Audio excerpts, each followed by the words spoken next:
You have so many things you want to build, an obelisk, pyramid, temple, and tomb, but everything takes precious materials, so you need to get down to the harbor to unload some boats before your competition comes in and swoops up everything in Imhotep the Duel, which was designed by Phil Walker Harding and published by KOSMOS. Hey everyone, my name is Mike Murphy of the Brothers Murph. I'm here at Board Game Geek, and today's episode of In Focus is sponsored by the Board Game Geek Store. Now, it looks like some boats have just docked at the harbor, so let's get this game down to the table to go a little more in focus on Imhotep the Duel.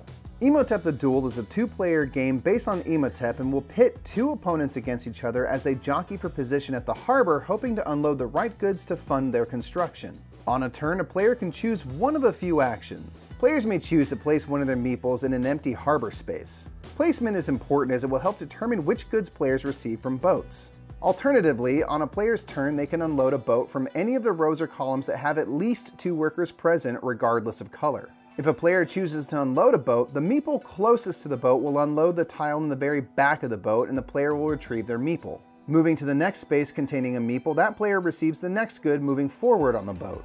If there are any empty spaces in that row or column, the leftover tile will be discarded to the game box, and once a boat is empty, it will be refilled with new tiles. Players will then place their tiles in the appropriate sites on their player board, which all score differently. Blue action tiles can be collected and used on a future turn instead of one of the two basic actions, and include placing extra meeples, taking one token off a boat, and even placing a meeple and then unloading boats in the same turn. The game will proceed until the goods run dry and all but one boat have been unloaded, at which point the game ends immediately and scoring takes place. Obelisks will score 1 point per tile, with a bonus 6 points if one player has the tallest obelisk. The temple will score points for every circle symbol showing on its tiles. Each pyramid will score based on how much they've built, the taller the better. And finally, the tomb will be scored for groups of connected tiles, and multiple groups can be scored. Each sideboard has a B-side that can be explored in future games, and the player with the highest score wins.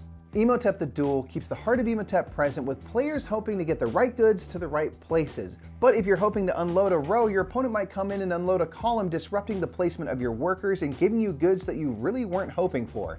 And if Imhotep the Duel seems like a game you'd enjoy, consider checking out his page at BoardGameGeek.com and watch a review. And if you're looking to upgrade your next game night, visit the Board Game Geek Store today. And until next time, I'm Mike Murphy. I've been here at Board Game Geek, and we have been going in focus on Imhotep the Duel. Have a great day.